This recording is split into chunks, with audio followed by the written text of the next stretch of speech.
Muito bem, estamos de volta com o terceiro e último bloco do programa Estação Saúde, hoje falando sobre o tema importantíssimo, a questão do AVC, causas e tratamentos dessa doença. Eu recebo aqui com muito prazer o Dr. Arthur Furlaneto, ele que é neurologista. Doutor, vamos falar nesse bloco, acho que a gente já destacou, mas é importante sempre frisar, a questão da prevenção, né? Hábitos de vida saudável sempre evitam doenças, né? Vamos falar um pouquinho sobre isso, doutor. No bloco anterior nós estávamos falando sobre o tratamento da fase aguda, né, Ricardo? Então, eu espero que o paciente não precise chegar na fase aguda para ele nos procurar. Então, eu acho que o principal hoje que a gente precisa educar a população é em termos de prevenção. A prevenção se deve ao controle dos principais fatores de risco, né? Nós já falamos no bloco anterior a respeito da hipertensão arterial sistêmica, que é uma doença muito comum, que afeta pacientes de todas as idades, inclusive crianças podem ser hipertensas. E nós temos que ressaltar os outros fatores de risco, né, que são má alimentação, né? Hoje é uma rotina da população se alimentar inadequadamente, uma vida moderna, lanches. Eu acho que, sem dúvida, esse é um fator de risco muito importante, né? Prática de atividade física, controle da glicemia, ou seja, prevenção de diabetes, ou nos pacientes que são diabéticos, o controle adequado do diabetes e controle do colesterol, dos outros fatores de risco, incluindo o tabagismo, né, Ricardo? Então, hoje eu vejo muitos pacientes no consultório que já tiveram um AVC e eles continuam fumando, né, apesar de já ter tido uma doença muito grave. Então, hoje é importante conscientizar a população a respeito do quão importante é controlar os fatores de risco. Muitas vezes os pacientes querem um medicamento mágico que vá prevenir o AVC, né, e não existe isso. Existe alguns medicamentos que têm uma eficácia, mas isso tem que ser atrelado ou aliado ao controle dos fatores de risco. Então, cessação do tabagismo, boa alimentação, prática de atividade física, exames periódicos, consultas periódicas com o cardiologista. Então, isso é o principal. Pessoa que não fuma ou, de repente, não abusa muito do sal, ainda corre o risco de ter a doença? Claro que minimiza ao máximo isso, né? Mas ainda... Porque eu sei de pessoas e eu já ouvi falar, nunca fumou, nunca bebeu e acabou falecendo de AVC. Por que isso, doutor? Existem causas de AVC que são independentes dos hábitos de vida, né? Então, são exceção. São exceções, né? Então, um exemplo são as doenças que têm um cunho hereditário, genético, né? Então, algumas mutações genéticas predispõem a AVC.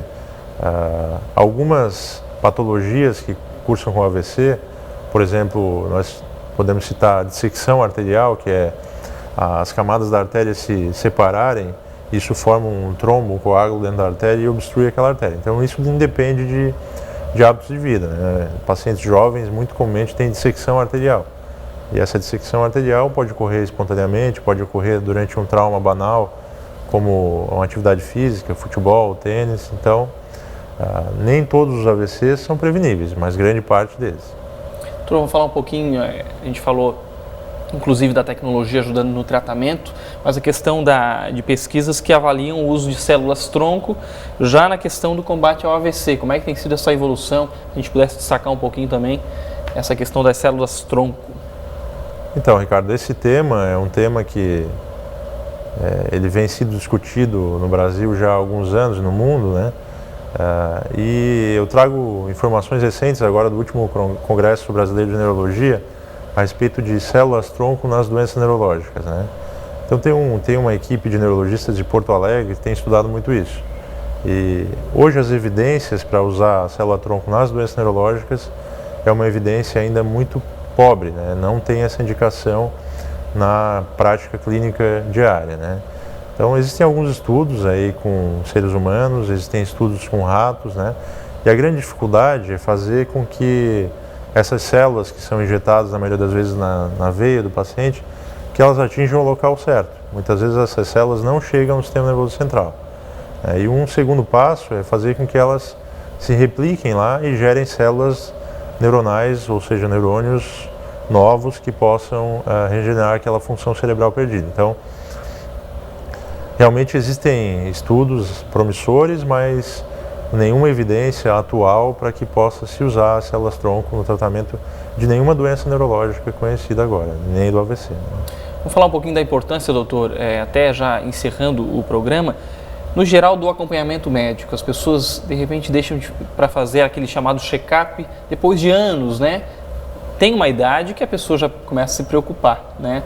Com certeza. Que idade é essa, doutor? E a importância desse acompanhamento médico também? A prevenção primária começa desde a infância, né, Ricardo? Porque a gente sabe que o principal fator de risco do AVC é o que nós chamamos de aterosclerose, né? A aterosclerose significa a formação de placas de gordura nas artérias. E essa aterosclerose começa na infância, né? Então, os bons hábitos alimentares devem iniciar na infância já, não só na idade adulta, né?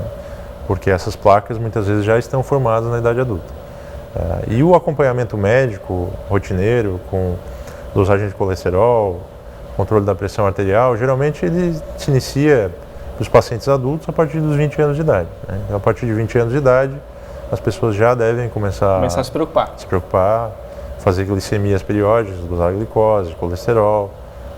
Então, eu não quero dizer que a partir dessa idade as pessoas devam controlar os fatores de risco, né? Mas sim procurar o médico.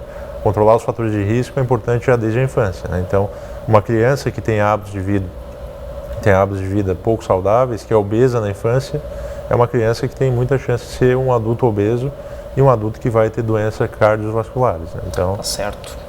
Doutor, quem quiser mais informações, buscar mais detalhes, inclusive sobre o tratamento aí realizado por você, pela equipe do Hospital Socimed, como é que faz?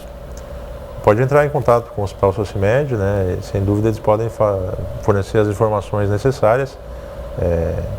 É importante ressaltar hoje que a gente tem os 2 hospitais já trabalhando em relação ao tratamento do AVC e isso é importante porque a população tem nos procurado um pouco tardiamente, né? Então é importante que a população nos procure o mais breve possível. Teve o sintoma e logo que for possível já procurar o hospital. Tá certo, doutor, muito obrigado pela tua presença aqui no Estação Saúde, pelas informações. Seja sempre bem-vindo. Muito obrigado, Ricardo. Tá certo, obrigado também pela sua companhia, agradecer também a nossa equipe técnica que nos ajudou a fazer o Estação Saúde de hoje. Até o próximo programa, grande abraço, com mais um tema, claro, sempre para melhorar a sua saúde e a saúde da sua família. Até lá!